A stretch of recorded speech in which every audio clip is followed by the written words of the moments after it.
Relationship marketing এবং selling এর ত্রয়োদশ সেশনে স্বাগতম। আজকের বিষয় হলো কন্টেন্ট নয়, কানেকশন নয়, রিলেশনশিপ হচ্ছে ব্যবসা বাণিজ্যের আসল কিং। চলুন সেশনটি শুরু করা যাক। ইনস্টিটিউট অফ লার্নিং এন্ড ডেভেলপমেন্টে আপনাকে স্বাগতম। আপনার দক্ষতার যাত্রাকে ত্বরান্বিত করুন আইএলডির সাথে। নিয়মিত ট্রেনিং পেতে আইএলডির ইউটিউব চ্যানেল সাবস্ক্রাইব করুন, শেয়ার করুন। আসসালামু আলাইকুম। Relationship marketing and selling session 13-এ আপনাদেরকে স্বাগত জানাচ্ছি এবং আজকে আমরা খুব গুরুত্বপূর্ণ একটা টপিক নিয়ে আলোচনা করব। আজকের বিষয় হচ্ছে কন্টেন্ট নয়, কানেকশন নয়, রিলেশনশিপ হচ্ছে আসল কিং। আমরা প্রায় বলে থাকি যে কাস্টমার ইজ দ্য কিং, অথবা আমরা বলি যে কানেক্টিভিটি ইজ দ্য কিং। কিন্তু আজকে আমি একটু ভিন্নভাবে বলবো, সেটা হচ্ছে আমরা অনেক সময় আবার এটাও বলি যে কন্টেন্ট ইজ দ্য কিং। অনেকেই জানে এটা যে কন্টেন্ট ইজ দ্য কিং, কিন্তু আমি আজকে যেটা বলছি 13 সেশনে সেটা হচ্ছে কন্টেন্ট নয়, কানেকশানও নয়, রিলেশনশিপ হচ্ছে আসল কিং। অর্থাৎ বিজনেসের ক্ষেত্রে content is not the king, connection is not the king, the relationship is the ultimate king for business development or for business. তো আমরা এই টপিকটা নিয়ে আজকে কথা বলবো। সো আজকের সেশনে আশা করি আপনারা খুব গভীর মনোযোগ দিয়ে শুনবেন। আমরা অনেক নতুন নতুন তথ্য শেয়ার করব এবং এই সেশনটি আশা করি আপনারা অনেক বেশি বেনিফিটেড হবেন। তো চলুন সেশনটি আমরা শুরু করি। তো আজকের সেশনের যে কন্টেন্ট মার্কেটিংয়ের পরীক্ষা নিরীক্ষা, তো আপনি যখন কন্টেন্ট মার্কেটিং করবেন তখন কিন্তু কন্টেন্ট নিয়ে অনেক কিছু আপনি করবেন, কন্টেন্ট ডেভেলপ করবেন। তারপর কন্টেন্ট নিয়ে আপনি আসলে বিভিন্ন ধরনের পরীক্ষা নিরীক্ষা করতে হবে যে কোন কন্টেন্টটা আসলে কাস্টমার হৃদয়ে ছুঁয়ে যাবে, কোন কন্টেন্টটা কাস্টমারে ফোকাস করতে পারবে, অথবা কোন কন্টেন্টটা কাস্টমারদের ভ্যালু, প্রোডাক্টের ভ্যালু ডেভেলপ করবে, সার্ভিসের ভ্যালু ডেভেলপ করবে। এই বিষয়গুলি কিন্তু খুব জরুরি বিষয়, জানাটা খুব জরুরি। তো আজকে আমরা আলোচনা করব যে কন্টেন্ট মার্কেটিংয়ের পরীক্ষা নিরীক্ষা। কারণ এই যুগে আসলে আমরা ডিজিটাল মিডিয়ার যুগে অথবা ভিডিও মার্কেটিং যখন আমরা করি, তখন কিন্তু কন্টেন্টটাকে সবচেয়ে বেশি ফোকাস করে কিন্তু আমরা কাজ করি। তাহলে কন্টেন্ট নিয়ে যখন আপনি পরীক্ষা নিরীক্ষা করবেন, এই পরীক্ষা নিরীক্ষা করতে ভয় পাওয়া উচিত না। অনেকে একটা কন্টেন্ট ডেভেলপমেন্ট করে সেটাকে কিন্তু এক্সিকিউশন লেভেলে নিয়ে যায়, কিন্তু সেটা করা উচিত না। আপনাকে বিভিন্ন ধরনের কন্টেন্ট ডেভেলপ করে বেস্ট কন্টেন্টটাকে আপনাকে এক্সিকিউশন লেভেলে নিয়ে যেতে হবে। তাহলে কিন্তু আপনি সেই কন্টেন্টটা কিন্তু কাস্টমারদের মনোযোগ আকর্ষণ করতে পারবে, সেই কন্টেন্টে কাস্টমাররা ফোকাস করবে, কাস্টমার এঙ্গেজমেন্ট করতে পারবেন। এবং কন্টেন্ট দিয়ে আসলে কানেক্টিভিটি তৈরি করা যায়, এঙ্গেজমেন্ট তৈরি করা যায়। সেজন্য কন্টেন্ট নিয়ে আপনাকে অনেক পরীক্ষা নিরীক্ষা করা উচিত। তাহলে কন্টেন্ট নিয়ে যখন আপনি পরীক্ষা নিরীক্ষা করবেন, এই পরীক্ষা নিরীক্ষা করতে আপনাকে ভয় পাওয়া উচিত না। আপনাকে একদমই ফ্রি মাইন্ডে, একদমই ক্রিয়েটিভ থিঙ্কিংয়ের মাধ্যমে কন্টেন্ট নিয়ে আপনাকে পরীক্ষা নিরীক্ষা করতে হবে। তাহলে ডিজিটাল ওয়ার্ল্ড প্রতিনিয়ত পরিবর্তন হচ্ছে। So digital marketing, social media, এই বিষয়গুলিতে প্রতিনিয়ত নতুন ট্রেন্ড আসতেছে, নতুন অনেক পরিবর্তন হচ্ছে। কন্টেন্টের মধ্যেও কিন্তু অনেক কন্টেন্ট এক্সিকিউশন অনেক পরিবর্তন হচ্ছে। তো দ্যাটস ওয়াই পরিবর্তনের সাথে আমাদের কিন্তু খাপ খেয়ে চলতে হবে, পরিবর্তনের সাথে আমাদের চিন্তা ভাবনাকেও পরিবর্তন করতে হবে। তো এই জন্য আপনি শুধুমাত্র একই কনসেপ্টে, একই ধ্যান ধারণায়, একই ধরনের কনসেপ্ট নিয়ে যদি আপনি কন্টেন্ট তৈরি করেন এবং সেই কন্টেন্টটার উপর নির্ভর করে যদি আপনি সেলস মার্কেটিং করেন, রিলেশনশিপ মার্কেটিং করেন, তাহলে কিন্তু আপনি রেজাল্টটা ভালো নাও পেতে পারেন। সেজন্য আপনাকে কন্টেন্ট নিয়ে কিন্তু পরীক্ষা নিরীক্ষা করতে হবে এবং এটা নিয়ে ভয় পাওয়া উচিত না। কারণ হচ্ছে ডিজিটাল মিডিয়াতে কিন্তু পরিবর্তন আসছে। সো পরিবর্তনের সাথে খাপ খেতে হলে আমাদেরকে কিন্তু কন্টেন্ট নিয়ে আরও অনেক বেশি কাজ করতে হবে এবং এ বিষয়ে সচেতন হতে হবে। এখন দেখেন, আমরা ব্যর্থতার ভয় ছাড়া নতুন ধারণা, এই বিষয়টা আসলে কি, যে ব্যর্থতার ভয় ছাড়া নতুন ধারণা। আপনি ব্যর্থ হবেন এই ভয়ে, মানে কন্টেন্ট নিয়ে আপনি কাজ করতেছেন, তাহলে আপনি একটা কন্টেন্ট এক্সিকিউশন করবেন, আপনি আগেই ভাবতেছেন যদি আমার কন্টেন্টটা কেউ পছন্দ না করে তাহলে তো আমি ব্যর্থ হব। এই ধরনের ভয় ভীত হওয়া উচিত না। কি, তাহলে আপনি ব্যর্থ হবেন এই ভয়ে নতুন ধারণা, নতুন মার্কেটিং কৌশল নিয়ে পরীক্ষা নিরীক্ষা চালানো বন্ধ করবেন, এটা করা উচিত না। ব্যর্থ ব্যর্থ হলে হবেন, পরে আবার নতুন করে আপনি শুরু করবেন। সো আপনাকে মানে কিপ ট্রাইং, আপনাকে বারবার চেষ্টা করতে হবে।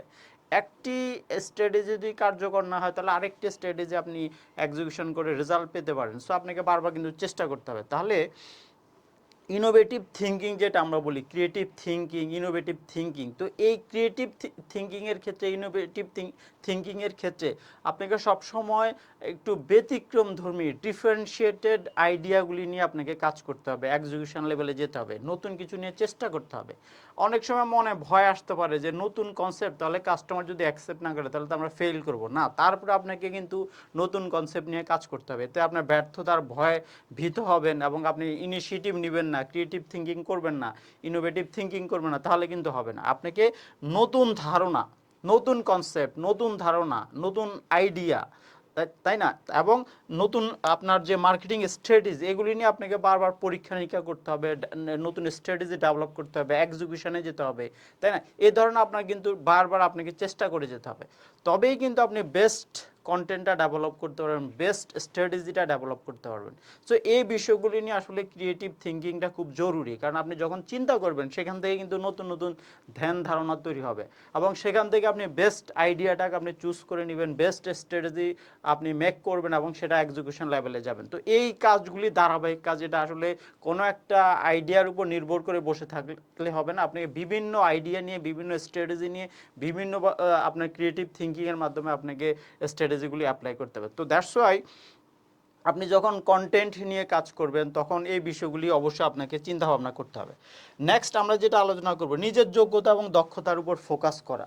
আপনি জানেন আপনি আসলে কোন কাজটাতে দক্ষ এবং আপনার আসলে ভালোবাসার কাজটা কোনটা, কোন কাজটা করতে বেশি ভালো লাগে সেটাতেই ফোকাস করা। সো কোন কাজে আপনি দক্ষ এবং কোন কাজটা প্রতি আপনার অ্যাফিনিটি বেশি, কোন কাজটার প্রতি আপনার ভালোবাসা বেশি, কোন কাজের প্রতি আপনার হৃদয় টানে, মনোযোগ দিতে পারবেন আপনি বেশি, সেই কাজটাতে ফোকাস করতে হবে। সেই জন্য নিজের যোগ্যতা, দক্ষতা, অভিজ্ঞতার উপর ফোকাস রেখে চলতে হবে।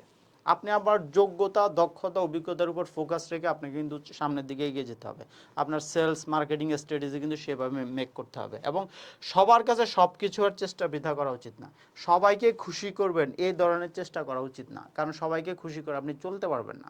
তো দ্যাটস ওয়াই সেলস মার্কেটিংয়ের ক্ষেত্রে অ্যাজ এ আপনার সেলসম্যানশিপ, যখন আপনি একজন সেলসম্যান হিসেবে, একজন মার্কেটিয়ার হিসেবে, একজন স্ট্র্যাটেজিস্ট হিসেবে, ওকে, এবং সেলস মার্কেটিং এক্সপার্ট হিসেবে এই বিষয়গুলি কিন্তু জরুরি যে নিজের উপর নির্ভরশীল হতে হবে, নিজের যোগ্যতা, দক্ষতা, অভিজ্ঞতার উপর ফোকাস করে আপনাকে কিন্তু কাজ করতে হবে। ওকে, আপনি সেম স্ট্র্যাটেজি অ্যাপ্লাই করে সবাইকে খুশি করতে পারবেন না, অথবা সবাইকে খুশি করার জন্য আপনি স্ট্র্যাটেজি অ্যাপ্লাই করবেন, সেটা অনেক সময় হিতে বিপরীত হতে পারে। তো এই বিষয়গুলি নিয়ে আপনাকে আসলে সজাগ হতে হবে। তো দ্যাটস আমরা বলছি নিজের যোগ্যতা এবং দক্ষতার উপর আপনাকে খুব বেশি ফোকাস করতে হবে। এখন মানুষের সাথে রিলেশনশিপ তৈরি করবেন, তাহলে মানুষের সাথে রিলেশনশিপ তৈরি করবেন। এখন তো সোশ্যাল মিডিয়ার যুগ, ডিজিটাল যুগ, ওকে, তাহলে ডিজিটাল মিডিয়ার এই যুগে রিলেশনশিপ হচ্ছে সব কিছু। তাহলে যেহেতু এই যুগটা হচ্ছে ডিজিটাল মিডিয়ার যুগ, সোশ্যাল মিডিয়ার যুগ, এখানে আমরা আমাদের সেশনের প্রথম থেকে বারবার বলছি, আজকে 13তম সেশন, এই সেশনে আমরা বলছি ব্যবসা বাণিজ্যের ক্ষেত্রে কাস্টমার রিলেশনশিপ হচ্ছে সব কিছু এবং customer relationship is the king. Okay, যেটা আজকে সেশন আমি বলছিলাম। তাহলে সোশ্যাল মিডিয়ার এই যুগে, ডিজিটাল মিডিয়ার এই যুগে রিলেশনশিপই সব কিছু। অর্থাৎ কোন relationship? Human two human relationship অথবা কাস্টমার রিলেশনশিপ, এভাবে যদি আমরা গুরুত্ব দিয়ে বলি, তাহলে আপনাকে নিশ্চিত করতে হবে। আপনাকে কি নিশ্চিত করতে হবে? যে আপনি প্রতিনিয়ত রিলেশনশিপ তৈরি করছেন। তাহলে আপনাকে নিশ্চিত করতে হবে যে আপনি প্রতিদিন যত কাজ করেন সব কাজের মধ্য দিয়ে আপনি কাস্টমারদের সাথে রিলেশনশিপ তৈরি করার যে চলমান প্রক্রিয়া, এই প্রক্রিয়াটার ধারাবাহিকতা ঠিক রেখে আপনি এগিয়ে যাচ্ছেন। এটা খুব গুরুত্বপূর্ণ একটা বিষয়। হয়তো আপনি হয়তো নাও বুঝতে পারেন, আমি বোঝানোর জন্য আপনাকে আবারও বলছি। সেটা হচ্ছে এরকম যে ডিজিটাল মিডিয়ার এই যুগে কাস্টমার রিলেশনশিপই কিন্তু সব কিছু। ঠিক আছে, কাস্টমার রিলেশনশিপের মাধ্যমে কিন্তু বিজনেস পরিচালিত হবে, বিজনেস ডেভেলপমেন্ট হবে, বিজনেসের সাস্টেনেবিলিটি থাকবে। তো দ্যাটস ওয়াই আপনি প্রতিদিন অনেক কাজ করেন, প্রত্যেকটা কাজের মাধ্যমে আপনাকে নিশ্চিত করতে হবে যে আপনি কিন্তু কাস্টমারদের সাথে রিলেশনশিপ তৈরি করছেন। আমরা কিন্তু আলোচনা করছি যে রিলেশনশিপ মার্কেটিং অ্যান্ড সেলিং, এই বিষয়ে রিলেশনশিপ মার্কেটিং অ্যান্ড সেলিং। তাহলে ইস্যুটা হচ্ছে রিলেশনশিপ মার্কেটিং। সো আপনি মার্কেটিং করবেন আর রিলেশনশিপ সেলস করবেন, তাই না? তো এই তাহলে রিলেশনশিপ উইথ কাস্টমার, এটা হলো সবচেয়ে গুরুত্বপূর্ণ বিষয়। তাহলে as a sales marketing expert হিসেবে, as a brand management expert হিসেবে, অ্যাজ এ মার্কেটিয়ার হিসেবে, অ্যাজ এ সেলসম্যান হিসেবে আপনি প্রতিদিন যতগুলি কাজ করছেন প্রত্যেকটা কাজে আপনাকে ফোকাস করতে হবে একটা কেন্দ্রবিন্দুতে, সেই কেন্দ্রবিন্দুতে হচ্ছে কাস্টমার। আপনি প্রতিদিন কাস্টমারের সাথে রিলেশনশিপ তৈরি করছেন, এটাকে আপনাকে নিশ্চিত করতে হবে যে আপনি প্রতিদিন যতগুলি কাজ করেন প্রত্যেকটা কাজের মাধ্যমে আপনি কাস্টমারদের সাথে রিলেশনশিপ তৈরি করছেন। তো দ্যাটস ওয়াই আমরা বলতেছি customer relationship is the king. Customer relationship হচ্ছে বিজনেস ডেভেলপমেন্টের সবচেয়ে বড় অস্ত্র। ওকে, কারণ আপনার কাছে কোয়ালিটি প্রোডাক্ট আছে, সার্ভিস আছে, আপনার কাস্টমার নেই। মার্কেটে কাস্টমার আছে বাট আপনি তাদের সাথে আপনার গুড রিলেশনশিপ, তাহলে কিন্তু আপনার বিজনেসও নাই হয়ে যাবে। ওকে, তো দ্যাটস ওয়াই বিজনেস ডেভেলপমেন্ট করতে হলে কিন্তু আপনার প্রোডাক্ট আছে, সার্ভিস আছে। So now you need customer and relationship with customer. আপনার কাস্টমার দরকার এবং কাস্টমারদের সাথে ভালো রিলেশনশিপ দরকার। সেই রিলেশনশিপের কারণে কিন্তু বিজনেসটা পরিচালিত হবে, বিজনেস গ্রোথ হবে, ডেভেলপমেন্ট হবে, ব্র্যান্ড লয়ালিটি তৈরি হবে, লয়াল কাস্টমার তৈরি। এই কাজগুলি কিন্তু চলমান প্রক্রিয়া, এটা কিন্তু রিলেশনশিপের মাধ্যমে চলতে থাকে। এখন কাস্টমার ফ্রেন্ডলি হওয়া, সো কাস্টমার ফ্রেন্ডলি হওয়ার জন্য অনেক কোয়ালিটিস, অনেক কোর ভ্যালুজ, এই বিষয়ে আমরা আমাদের প্রিভিয়াস সেশনগুলিতে আমরা আলোচনা করে আসছি যে রিলেশনশিপ তৈরি করার জন্য কি কি কোয়ালিটি দরকার। এখন আমরা বললাম যে কাস্টমার ফ্রেন্ডলি হওয়া, সো কাস্টমার ফ্রেন্ডলি হইতে হবে। দ্যাট মিনস কি, কাস্টমার আপনাকে বিশ্বাস করবে, আপনি কাস্টমারকে বিশ্বাস করবেন, আপনি কাস্টমারের প্রতিশ্রুতিগুলি রক্ষা করবেন, আপনি কাস্টমারকে সঠিকভাবে আফটার সেল সার্ভিস দিবেন, আপনি যে প্রোডাক্টটা বিক্রি করবেন সেই প্রোডাক্টের কোয়ালিটি 100% হইতে হবে। তো দিস ইজ দ্য আপনার কাস্টমার ফ্রেন্ডলি অ্যাটিটিউড, এগুলো হলো কাস্টমার ফ্রেন্ডলি অ্যাটিটিউড। ওকে, সো কাস্টমারদের স্যাটিসফ্যাকশন বৃদ্ধির জন্য আপনি তাকে প্রোডাক্টের ফিচার বেনিফিটগুলি তুলে ধরবেন, কাস্টমারদের সাথে এঙ্গেজমেন্টে থাকবেন, কন্টিনিউয়াস কাস্টমারদের সাথে কমিউনিকেশনে থাকবেন, কাস্টমার কানেক্টিভিটি ঠিক রেখে চলবেন, সব চ্যানেলকে অ্যাক্টিভ করে কাস্টমারদের সাথে আপনি কমিউনিকেশন করবেন, কাস্টমারদের কাছে আপনি আপনার প্রোডাক্টটাকে ব্র্যান্ডিং করবেন, কাস্টমার মনে আপনার প্রোডাক্টে একটি অবস্থান তৈরি করবেন। সো সব ধরনের ইতিবাচক যে অ্যাক্টিভিটিগুলি, এই অ্যাক্টিভিটির মাধ্যমে আপনি কাস্টমার ফ্রেন্ডলি হবেন, অর্থাৎ কাস্টমার সেন্ট্রিক অ্যাক্টিভিটি আপনার লাগবে। সেটা আমরা বললাম কাস্টমার ফ্রেন্ডলি হতে হবে এবং কাস্টমারকে কেন্দ্র করে সব কাজ করতে হবে, যেটা বললাম কাস্টমার সেন্ট্রিক অ্যাক্টিভিটি। অর্থাৎ কাস্টমারকে কেন্দ্র করে আমি আমার সব অ্যাক্টিভিটি করব, কাস্টমারকে কেন্দ্র করে আমি মার্কেটিং করব, কাস্টমারকে কেন্দ্র করে আমি ব্র্যান্ডিং করব, কাস্টমারকে কেন্দ্র করে আমি সেল ডেভেলপমেন্ট করব, সব কিছু মূল হচ্ছে কাস্টমার। এখানে একটা কথা বলা যায়, তাহলে তো ব্যাপারটা এরকম যে কাস্টমার ইজ দ্য কিং, না, ব্যাপারটা আসলে এরকম না। কাস্টমার ইজ দ্য কিং না, কাস্টমারদের সাথে গুড রিলেশনশিপ তৈরি করাটা হচ্ছে কিং। সেটা আমরা এখানে প্রথম স্লাইডে যেটা বলেছিলাম যে customer relationship is the king, সেটা আমরা বোঝানোর জন্য আজকে সেশনটা আলোচনা করছি। তাহলে কাস্টমারকে কেন্দ্র করে সব কাজ করতে হবে, কাস্টমারকে কেন্দ্র করে আপনার সব স্ট্র্যাটেজি সাজাতে হবে, কাস্টমারকে কেন্দ্র করে আপনার মার্কেটিং অ্যাক্টিভিটি সাজাতে হবে, কাস্টমারকে কেন্দ্র করে আপনাকে প্রোডাক্ট অর সার্ভিস প্রমোশন করতে হবে। এই বিষয়টা এভাবে আপনাকে বুঝতে হবে। সো প্রফেশনে, বিজনেসে আপনি যা কিছু করেন না কেন, সব কিছু কাস্টমারকে কেন্দ্র করে করা উচিত। তাহলে আপনি একটা বিজনেসকে পরিচালনা করবেন, তো আপনার ব্যবসা পরিচালনার জন্য আপনি কত কিছু করেন না কেন, সব কিছু করতে হবে কাস্টমারকে কেন্দ্র করে। দ্যাটস ওয়াই বলতেছি যে কাস্টমার সেন্ট্রিক অ্যাক্টিভিটি। কাস্টমারকে ফোকাস করে বিজনেস স্ট্র্যাটেজি ডেভেলপমেন্ট করতে হবে, কাস্টমারকে ফোকাস করে মার্কেটিং প্রমোশন করতে হবে, প্রোডাক্ট প্রমোশন করতে হবে, মার্কেটিং ক্যাম্পেইন করতে হবে, ইভেন্ট করতে হবে, কত কিছু, সব কিছু কিন্তু কাস্টমারকে কেন্দ্র করে। তো আমরা এটার মূল কথা যেটা বলছি সেটা হলো কাস্টমার ফ্রেন্ডলি হওয়া, কাস্টমার ফ্রেন্ডলি হতে হবে, কাস্টমার ফ্রেন্ডলি হতে হবে এবং কাস্টমারকে কেন্দ্র করে আপনাকে সব অ্যাক্টিভিটি করতে হবে। কাস্টমারকে আপনি প্রফেশনাল লাইফে যাই কিছু করেন না কেন, কাস্টমারকে কেন্দ্র করে কাস্টমারদের জন্য আপনাকে অনেক কিছু করতে হবে এবং কাস্টমারকে ফোকাস করে আপনাকে কাজ করতে হবে। বিষয়টা কিন্তু এতটাই গুরুত্বপূর্ণ। এখন আমরা আলোচনা করি, দেখেন যে কাস্টমারদের ডেটা বিশ্লেষণ, এই বিষয়ে আমি এর আগেও কথা বলেছিলাম যখন আমরা বলেছিলাম যে কাস্টমার রিলেশনশিপ ডেটা ম্যানেজমেন্ট। আমি কয়েকটা সেশনে এই বিষয়ে বলেছিলাম যে কাস্টমার ডেটা বিশ্লেষণ, আপনার যদি সিআরএম সফটওয়্যার থাকে অর্থাৎ কাস্টমার ডেটা ম্যানেজমেন্ট সফটওয়্যার থাকে, তাহলে ইন্ডিভিজুয়াল কাস্টমারের প্রোফাইল থাকা উচিত এবং ইন্ডিভিজুয়াল কাস্টমার, যে কোনো কাস্টমারের সাথে রিলেশনশিপ তৈরির সময় অথবা রিলেশনশিপ তৈরির পূর্বে কাস্টমার প্রোফাইল ডেভেলপমেন্ট করা ফরজ কাজ। কাস্টমার প্রোফাইল ডেভেলপমেন্ট ছাড়া আপনি কোনো কাস্টমারের সাথে ভালো রিলেশনশিপ তৈরি করতে পারবেন না।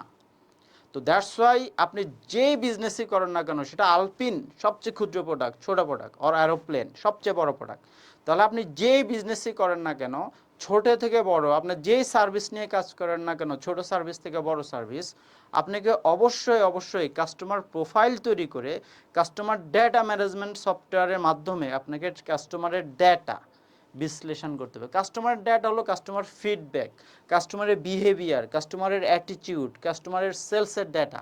ওকে, অনেক বিষয় থাকে কাস্টমারদের ডেটা অ্যানালাইসিসের ক্ষেত্রে। তো আমরা আসলে আলোচনা করি যে ডেটা অ্যানালাইসিস করে বা বিশ্লেষণ করে কন্টেন্ট মার্কেটিং করার কৌশল ঠিক করতে হবে।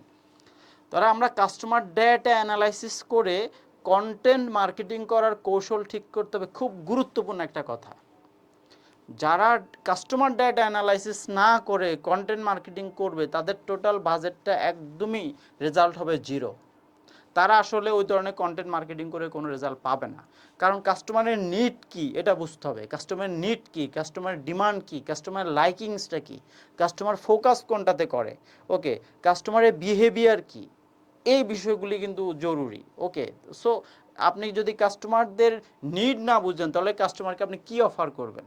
কাস্টমারের নিডটা তো আপনাকে বুঝতে হবে। তো দ্যাটস ওয়াই কাস্টমারের ডেটা অ্যানালাইসিস করে, ডেটা বিশ্লেষণ করে আপনাকে কিন্তু আপনার কন্টেন্ট মার্কেটিং করার যে স্ট্র্যাটেজি, এই স্ট্র্যাটেজিটা আপনাকে মেক করতে হবে। এবং আপনার কন্টেন্ট যাতে সবচেয়ে বেশি ইম্প্যাক্ট তৈরি করে, পজিটিভ ইম্প্যাক্ট, সবচেয়ে বেশি যাতে প্রভাব তৈরি করে, সবচেয়ে বেশি যাতে ইনফ্লুয়েন্স তৈরি করে, সবচেয়ে বেশি যাতে এনকারেজমেন্ট তৈরি করে কাস্টমারদের মধ্যে, আপনাকে সেই ধরনের কন্টেন্ট ডেভেলপ করে কিন্তু আপনাকে কন্টেন্ট মার্কেটিংটা করতে হবে।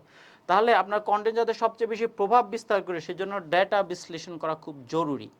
এবং কাস্টমারের ডেটা বিশ্লেষণ মানে কাস্টমারদের ফিডব্যাক বিশ্লেষণ, এভাবে আমি বলতে পারি যে কাস্টমারদের ফিডব্যাক বিশ্লেষণ, কাস্টমারদের যে সেলসের যে ট্রেন্ড, বাইং যে হ্যাবিট, এই বিষয়গুলি বিশ্লেষণ খুব গুরুত্বপূর্ণ একটা বিষয়। তো এই জন্য কাস্টমারের ডেটা অ্যানালাইসিস ছাড়া, কাস্টমারদের ফিডব্যাক মনিটরিং ছাড়া আপনার কোনো ধরনের কন্টেন্ট মার্কেটিং আপনার মানে মার্কেটে ইম্প্যাক্ট তৈরি করতে পারবে না। সো যে কোনো ধরনের কন্টেন্ট মার্কেটিং করতে হলে অবশ্যই কাস্টমারের নিড, কাস্টমারদের ডেটা অ্যানালাইসিস করা, কাস্টমারের ফিডব্যাক মনিটরিং করা, কাস্টমারদের স্যাটিসফ্যাকশন লেভেল মনিটরিং করা খুব সহজ কাজ। এছাড়া আসলে আপনি এখনকার ডিজিটাল মিডিয়ার এই যুগে আপনি কোনো ক্যাম্পেইন করে, কোনো কন্টেন্ট মার্কেটিং করে আপনি ভালো রেজাল্ট তৈরি করতে পারবেন না। সেই জন্য কাস্টমার ডেটা বিশ্লেষণ ইনস্টিটিউট অফ লার্নিং অ্যান্ড ডেভেলপমেন্টে আপনাকে স্বাগতম। দক্ষতার যাত্রাকে ত্বরান্বিত করতে এবং নিয়মিত ট্রেনিং রিসোর্স পেতে আইএলডির ইউটিউব চ্যানেলটি সাবস্ক্রাইব করে রাখুন। এই ভিডিওটি